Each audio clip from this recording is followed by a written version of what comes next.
Hello दोस्तों।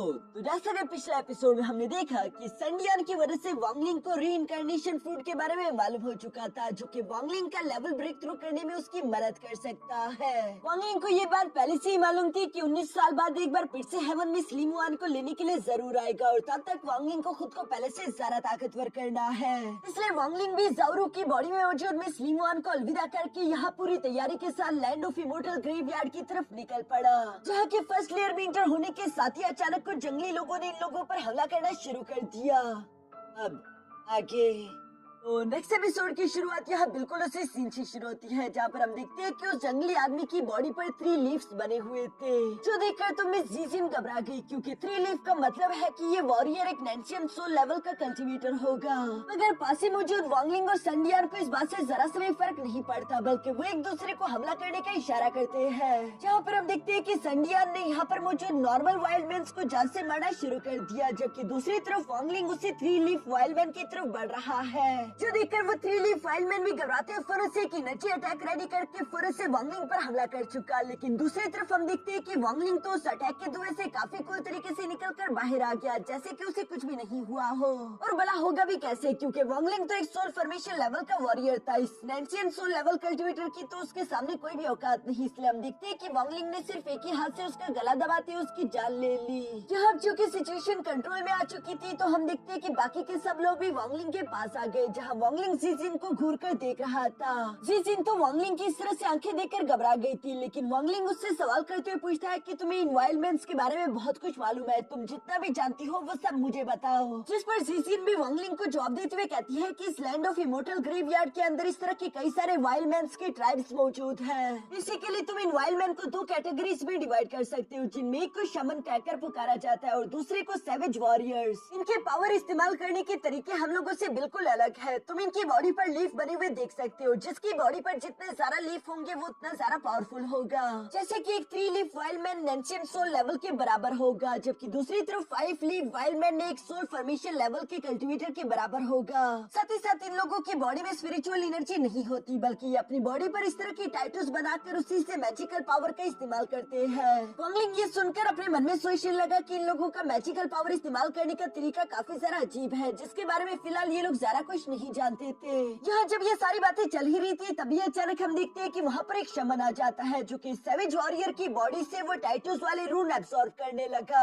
साथ ही साथ ये शमन किसी स्मोक एनर्जी की तरह दिख रहा था, जिसे देखते हुए वांगलिंग अपने मन में कहता है कि अच्छा, तो ये लोग एक दूसरे की रून को एब्सॉर्ब करते हुए खुद की कल्टीवेशन इम्प्रूव करते हैं। तभी अचानक यहाँ पर उसी जैसे 4 और शमन भी पहुँच चुके थे, जो कि पांचों के पांचों मिलकर एक साथ यहाँ वांगलिंग और उसके साथियों पर हमला करने के लिए आगे की तरफ बढ़ चले। ये देखकर संडियान अपने दोस्तों को लेकर तीसरी के साथ सेकंड फ्लोर में इंटर होते हुए साथ ही सारा आवाज लगाकर कहता है कि अलग हो जाओ और हम तीसरे फ्लोर के दरवाजे के पास मिलेंगे। जो सुनकर वांगलिंग बिल्कुल ऐसे ही करता है। वो यहाँ पर अपने दोस्तों से अलग हो चुका था, लेकिन दूसरी तरफ वो शमन वॉरियर अभी भी वांगलिंग का पीछा नहीं छोड़ रहा। जो सब देखते हुए अचानक से वांगलिंग गुस्से में आकर हवा में रुकते हुए फौरन से अपने फॉरबिडन फ्लैग को बाहर की तरफ निकाल कर कहता है कि चूंकि तुम मरना चाहते हो तो ठीक है, मैं भी तुम्हें जान से मारने के लिए तैयार हूँ। वैसे भी तुम्हें मारने के बाद मैं तुम्हारी बॉडी पर थोड़ी बहुत रिसर्च करना चाहूंगा, ताकि मैं तुम्हारे मेथड्स को समझ सकूं। ये कहते साथ ही वांगलिंग यहाँ पर अपने थंडर फ्रॉग को भी बाहर की तरफ निकाल चुका, जो कि एक थंडर एनर्जी अटैक को जनरेट करते हुए तीसरी के साथ सामने की तरफ मौजूद उस शमन पर हमला कर देता है। दूसरी तरफ हम देखते हैं कि उस शमन ने किसी शील्ड टेक्निक का इस्तेमाल करते हुए खुद को प्रोटेक्ट कर लिया।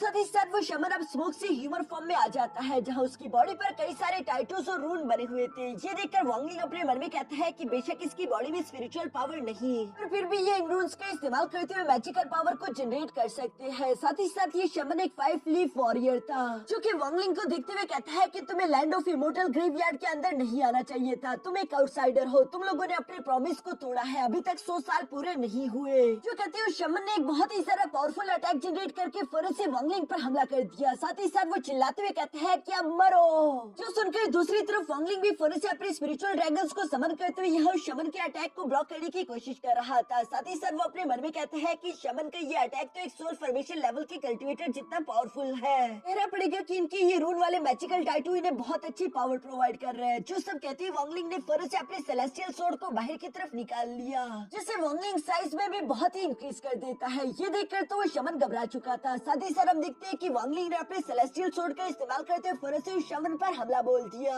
जिस सेलेस्टियल सोर्ड के अंदर सोर्ड स्पिरिट के तौर पर लिंसवान भी मौजूद था और वो यहाँ पर ये सब देखकर बहुत ही ज्यादा खुश होते हुए कहते हैं कि अब बताओ शमन तुम कहाँ भागोगे। जो देखकर दूसरी तरफ वो शमन भी वही पुरानी शील्ड टेक्निक का इस्तेमाल करते हुए इस अटैक को ब्लॉक करने की कोशिश करता है, लेकिन हम देखते हैं कि वांगलिंग की सेलेस्टियल सोर्ड तो बहुत ही ज्यादा डेंजरस थी, जो कि शमन की शील्ड टेक्निक को तो आसानी के साथ पेनिट्रेट कर देती है। इवन कि ये शमन तो घबराकर यहाँ से भागने लगा था, लेकिन वांगलिंग की सेलेस्टियल सोर्ड यहाँ पर उसे भागने नहीं देती और वांगलिंग ने उसकी जान ले ली। जो कहने के बाद वांगलिंग यहाँ पर उस शमन की डेड बॉडी के पास आकर अपने मन में कहता है कि मैं बार बार अपनी सेलेस्टियल सोर्ड का इस्तेमाल नहीं कर सकता, क्योंकि इसे इस्तेमाल करने की कीमत बहुत बड़ी है। मैं जितनी बार सेलेस्टियल सोर्ड की पावर का इस्तेमाल करूंगा उतनी बार मुझे उसकी पावर रिस्टोर करने के लिए ज्यादा से ज्यादा टॉप ग्रेड के स्पिरिचुअल स्टोन की जरूरत पड़ेगी।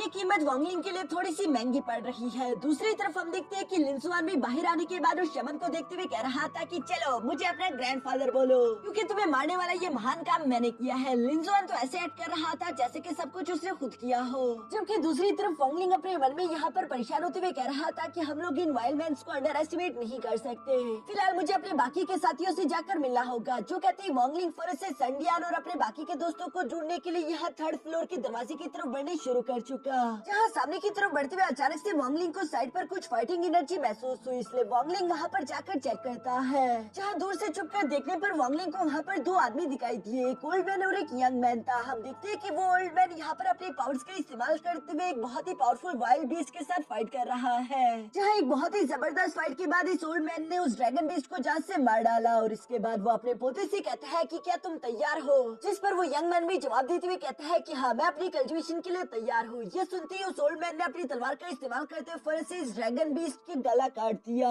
जिस वजह से उस ड्रैगन का खून इस तालाब में चारों तरफ फैल गया था। ये देखकर वो यंग मैन तीसी के साथ जंप करते हुए फौरन से इस खून के ऊपर बैठकर कल्टीवेशन करना शुरू कर चुका, जहाँ पर वो इस ब्लड का इस्तेमाल करते हुए अपनी बॉडी पर रून और टाइटूस बना रहा था और यही इनकी कल्टीवेशन करने का तरीका है। जहाँ इस ब्लड का इस्तेमाल करते हुए जब उस यंग मैन ने अपनी बॉडी पर सारे के सारे रूल्स क्रिएट कर लिए थे तो वो ओल्ड मैन उसको शाबाशी देने लगा। दूसरी तरफ वांगलिंग को भी अब सब कुछ समझ आ चुका था। साथ ही साथ वांगलिंग को अपने एक पुराने दोस्त की याद भी आ गई थी जिसने वांगलिंग की मदद करी थी। वो बोल नहीं सकता था लेकिन उसकी बॉडी पर इसी तरह के तिलिस्मन लगे हुए थे, शायद उसका भी इस जगह से कोई न कोई ताल्लुक हो। यहाँ पर वांगलिंग जब ये सब सोच रहा था तभी अचानक वो सिक्स लीफ वाला ओल्ड मैन यहाँ पर कहता है कि आउटसाइडर सामने आओ। वांगलिंग ने भी जब ये आवाज सुनी तो वो समझ गया था कि उन्हें मेरे बारे में मालूम है, इसलिए वो भी सामने की तरफ आ गया। ये देखकर वो ओल्ड मैन यहाँ पर वांगलिंग से खुद को इंट्रोड्यूस करवाते हुए बताता है कि मैं एक सिक्स लीफ शमन कामू हूँ। जो सुनकर वांगलिंग भी यहाँ पर उस ओल्ड मैन को ग्रीट करता है। यहाँ पर वो ओल्ड मैन वांगलिंग से कह रहा था कि अभी तक 100 साल पूरे नहीं हुए और एग्रीमेंट के हिसाब से अगर इससे पहले कोई भी लैंड ऑफ इमोर्टल ग्रेवयार्ड के अंदर आने की कोशिश करेगा तो वो मरेगा। जो कहते हैं वो सिक्स लीफ ओल्ड मैन तीसरे के साथ टेलीपोर्ट करते हुए फौरन से वांगलिंग के साथ आ गया और वो वांगलिंग से कहता है कि मैं तुम्हें जान से नहीं मार रहा, ये सिर्फ इसलिए क्योंकि मैं जानता हूँ कि जब मैं उस बीच के साथ फाइट कर रहा था तब तुम ये सब देख रहे थे। तुम चाहते तो उस मौके का इस्तेमाल करते हुए मुझे या मेरी डिसाइपल को चोट पहुंचा सकते थे, लेकिन तुमने ऐसा नहीं किया, इसलिए मैं भी तुम्हारे लिए मुश्किलें खड़ी नहीं करना चाहता। यहाँ से वापस लौट जाओ और तुम जिंदा बच जाओगे। जो सुनकर दूसरी तरफ वांगलिंग सवाल करते हुए कहता है कि तुम लोगों ने अपनी बॉडी पर ये एंशिएंट रून और टाइटूस मॉन्स्टर की ब्लड्स का इस्तेमाल करते हुए बनाए हैं, तो क्या यही है तुम लोगों का कल्टीवेशन सीक्रेट? जिस पर वो ओल्ड मैन जवाब देते हुए कहता है कि हाँ, मेरे एंसेस्टर इसी ब्लड का इस्तेमाल करते हुए बॉडी पर एंशिएंट रून्स क्रिएट करते थे। हम जितने ज्यादा पावरफुल बीस्ट के ब्लड का इस्तेमाल करते हुए अपनी बॉडी पर ये एंशिएंट रून टाइटूस बनाएंगे उतनी ही ज्यादा हमें ताकत मिलेगी। जो सुनकर वांगलिंग दोबारा से सवाल करते हुए कहता है कि मैं जानना चाहता हूँ कि आखिर तुम्हारे वाइल्ड्समैन यहाँ धरती के नीचे क्यों रह रहे हैं? जिस पर वो बुढ़ाऊ जवाब देते हुए कहता है कि हम लोग कभी भी अंडरग्राउंड रहना नहीं चाहते थे। असल में ये सुजाकू किंगडम पहले हमारा घर हुआ करता था और जब ये सुजाकू किंगडम एक 6th ग्रेड की कंट्री बन गई तो तब कुछ कल्टीवेटर्स ने मिलकर हम लोगों पर हमला बोल दिया था। उन कल्टीवेटर्स और हमारे बीच एक बहुत बड़ी जंग हुई, जिस जंग के दौरान कई सारे वाइल्डमैन्स मारे गए। सिर्फ कुछ थोड़े बहुत वाइल्डमैन बचे थे जिन्हें सरवाइव करने के लिए अंडरग्राउंड होना पड़ा और तब से लेकर अब तक हम लोग अंडरग्राउंड जिंदा रह रहे हैं। एग्रीमेंट के हिसाब से हम लोग ऊपर नहीं जा सकते और तुम लोगों को नीचे नहीं आना था, इसलिए वांगलिंग अभी भी तुम्हारे पास मौका है। थर्ड फ्लोर में मत जाना और यहाँ से वापस लौट जाओ, क्योंकि थर्ड फ्लोर में तुम्हारा सामना 7 लीफ वाले वाइल्डमैन से होगा जो कि सोल ट्रांसफॉर्मेशन लेवल के बराबर होंगे। तुम उनका मुकाबला बिल्कुल भी नहीं कर सकते। अभी भी तुम्हारे पास जिंदा रहने का ये आखिरी मौका है। जो सारी बातें सुनकर वांगलिंग यहाँ पर उस बुढ़ाऊ का शुक्रिया अदा करता है इस सारी इन्फॉर्मेशन के लिए, और इसके साथ ही वो फौरन यहाँ से रवाना हो गया। जहाँ वांगलिंग को जाता हुआ देखकर यहाँ पर उस बुढ़ाऊ का डिसाइपल फौरन से अपने मास्टर के पास आकर सवाल करते हुए पूछता है कि ग्रैंडफादर, आखिर आपने उस आदमी को यहाँ से जाने क्यों दिया? आप चाहते तो उसे पकड़कर हमारे क्लैन लीडर के हवाले कर सकते थे। जिस पर वो बुढ़ाऊ जवाब देते हुए कहता है कि हाँ, ये बेशक मैं कर सकता था, लेकिन मुझे लगता है कि ये काम इतना भी आसान नहीं होने वाला था, क्योंकि ये लड़का कोई नॉर्मल लड़का बिल्कुल भी नहीं था। इसलिए एक 5 लीफ शमन को बिना चोट खाए उसे जान से मार डाला। इसके साथ फाइट करना बिल्कुल भी आसान नहीं होगा, और वैसे भी अगर मैं उसके साथ फाइट करता तो वो तुम्हें चोट पहुंचा सकता था, इसलिए मैंने ये रिस्क नहीं लिया। इसके बाद सीन शिफ्ट होकर दूसरी तरफ 3rd फ्लोर के पोर्टल के पास आ जाता है, जहाँ पर हम देखते हैं कि संडियान कल्टीवेशन करने के लिए बैठा हुआ था और उसका जुआनो टर्टल बीस्ट उसे प्रोटेक्ट कर रहा है, जबकि यहाँ पर संडियान के डिसाइपल बहुत ही ज्यादा परेशान दिखाई दे रहे थे, क्योंकि उन्हें अपने मास्टर की फिक्र हो रही थी। असल में संडियान ने पिछली बार जब वाइल्ड मैन के साथ फाइट करी तो उसकी बॉडी पर किसी तरह का फॉर्मेशन लग चुका है, जिसकी वजह से उसकी बॉडी से ब्लैक कलर का ऑरा अनलीश हो रहा था।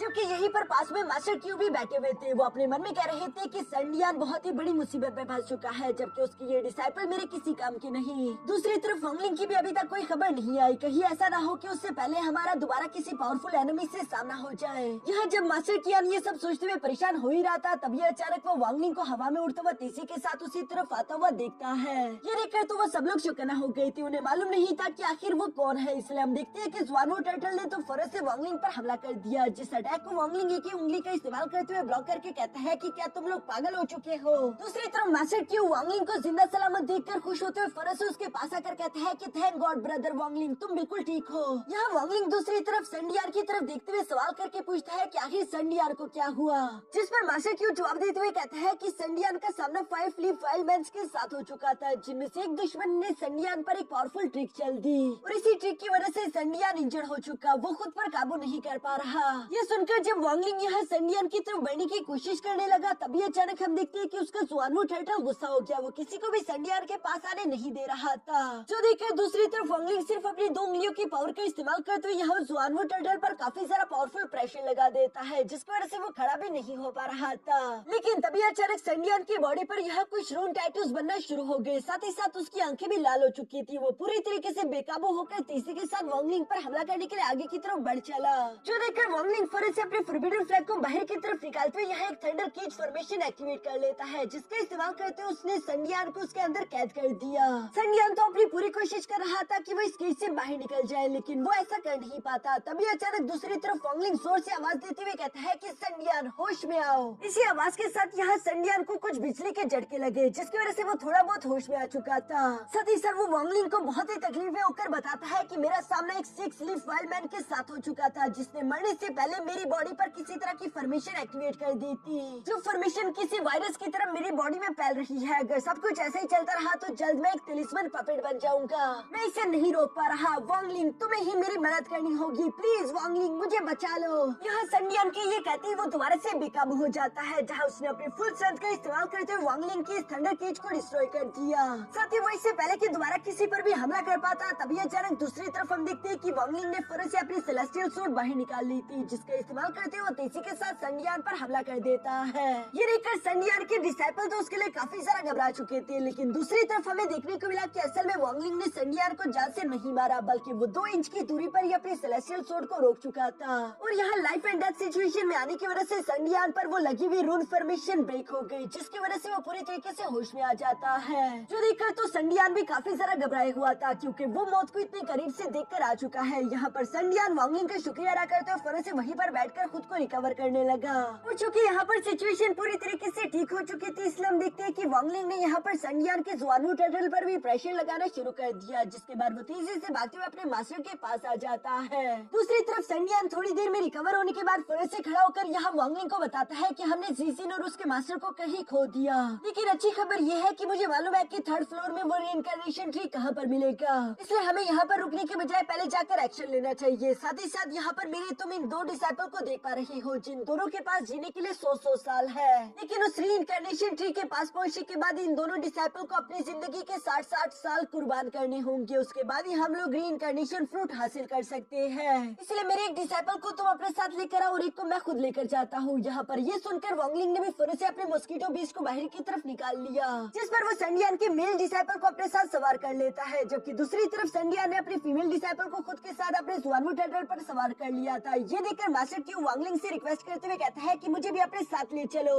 जिसके लिए वो अपने पास से एक बेल आर्टिफैक्ट निकालकर फर से वांगलिंग के हवाले करते हुए कहता है कि ये एंशिएंट ट्रेजर मुझे एक बीस्ट के पेट में मिला था, लेकिन इस एंशिएंट ट्रेजर पर किसी तरह का बैन फॉर्मेशन लगा हुआ है और मेरी एबिलिटीज इतनी अच्छी नहीं कि मैं इस बैन फॉर्मेशन को तोड़ सकूं। इसलिए ये आर्टिफैक्ट तुम रख लो, बदले में तुम मुझे रीइंकार्नेशन ट्री के पास ले जाना, क्योंकि मैं वहाँ पर बैठकर कल्टीवेशन करना चाहता हूँ। वांगलिंग ने भी उस एंशिएंट ट्रेजर के बदले मास्टर क्यू की ये रिक्वेस्ट एक्सेप्ट कर ली थी और वो उसे अपने मस्कीटो बीस्ट पर सवार कर लेता है। जिसके बाद ये लोग फर्नेस से पोर्टल का इस्तेमाल करते हुए थर्ड फ्लोर में इंटर हो चुके थे। यहाँ थर्ड फ्लोर में इंटर होते ही अचानक से हम देखते हैं कि लोगों पर पीछे से कुछ शैमन ने हमला कर दिया था। जिन शैमन को मारने के लिए वांगलिंग ने फर्नेस से अपनी सेलेस्टियल स्वॉर्ड बाहर निकाल ली और वो एक जोरदार स्लैश अटैक का इस्तेमाल करते हुए शैमन पर हमला कर देता है। लेकिन दूसरी तरफ इस अटैक का इफेक्ट खत्म होने के बाद हमें देखने को मिला कि स्लैश अटैक के बावजूद भी वो शैमन जिंदा बच गई थी। वांगलिंग भी उस लेडी शैमन को देखकर थोड़ा सा हैरान हो चुका था, क्योंकि ये एक 6 लीफ शैमन थी। दूसरी तरफ इससे पहले कि वो 6 लीफ शैमन यहाँ पर वांगलिंग या फिर उसके साथियों पर हमला कर पाती, तभी अचानक उसकी नजर जुआनवू टर्टल पर पड़ जाती है। और जैसा कि हमें मालूम है कि यहाँ के वाइल्ड मैन बीस्ट के ब्लड का इस्तेमाल करते हैं खुद की कल्टीवेशन करने के लिए, इसलिए ये लोग उस जुआनवू टर्टल में काफी सारे इंटरेस्टेड हो गए, जिसके लिए वो तीसी के साथ उस जुआनवू टर्टल को फॉलो करना शुरू कर देती है। यहाँ पर वो लेडी शैमन अकेली नहीं थी, बल्कि उसके साथ एक और मेल शैमन भी था, जो दोनों मिलकर यहाँ मास्टर सैंडियान पर हमला करने लगे थे। मास्टर सैंडियान खुद को बचाने के लिए फौरन अपने आसपास एक शील्ड बैरियर क्रिएट कर चुका, लेकिन उसके लिए यहाँ इन दोनों शैमन के अटैक्स को ब्लॉक करना बहुत ही ज्यादा डिफिकल्ट होता जा रहा था।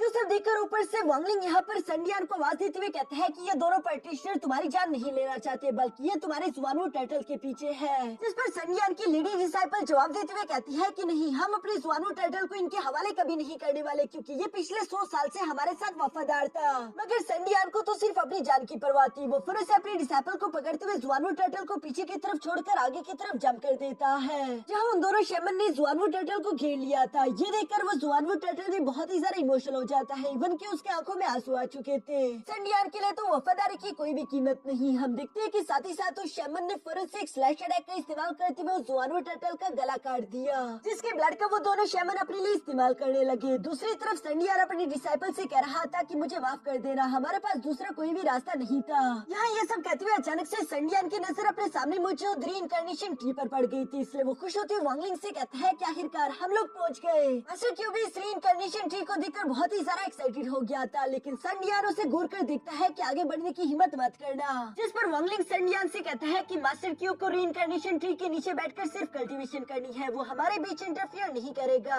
यानी कि जो भी रीइंकार्नेशन फ्रूट हासिल होंगे वो हम दोनों आपस में शेयर कर सकते हैं। जिस पर सैंडियान भी एग्री हो गया। मास्टर क्यू फौरन से आगे बढ़कर रीइंकार्नेशन ट्री के नीचे बैठकर कल्टीवेशन प्रैक्टिस करना शुरू कर देता है, जबकि दूसरी तरफ हम देखते हैं कि सैंडियान के दोनों डिसाइपल ने भी अपनी आधी आधी जिंदगी कुर्बान करके यहाँ पर उस रीइंकार्नेशन ट्री का इस्तेमाल करते हुए रीइंकार्नेशन फ्रूट को मैच्योर करना शुरू कर दिया था। जबकि पीछे की तरफ वांगलिंग और सैंडियान की ये जिम्मेदारी थी कि उन्हें इन लोगों को प्रोटेक्ट करना होगा। सैंडियान वांगलिंग से कहता है कि अगर यहाँ पर 2 रीइंकार्नेशन फ्रूट बने तो उसमें से एक रीइंकार्नेशन फ्रूट तुम्हारा होगा और एक मेरा, लेकिन अगर 3 इनकार्नेशन फ्रूट बने तो उसके बाद 2 रीइंकार्नेशन फ्रूट मेरे होंगे और एक रीइंकार्नेशन फ्रूट तुम्हारा। क्योंकि वांगलिंग तुम जानते हो कि यहाँ तक आने के लिए मैंने बहुत कुछ कुर्बान किया, साथ ही साथ मेरे डिसाइपल को अपनी आधी जिंदगी देनी पड़ रही है। जो सुनकर वांगलिंग जवाब देते हुए कहता है कि चलो ठीक है, मुझे इस बात से कोई एतराज नहीं, लेकिन एक रीइंकार्नेशन फ्रूट के साथ साथ ये दरख्त भी मेरा होगा। यहाँ इन दोनों के दरमियान अब डील हो चुकी थी। दूसरी तरफ हम देखते हैं कि सैंडियान के डिसाइपल धीरे धीरे होकर बूढ़े हो रहे थे, जबकि रीइंकार्नेशन फ्रूट काफी तेजी के साथ मैच्योर हो रहा था।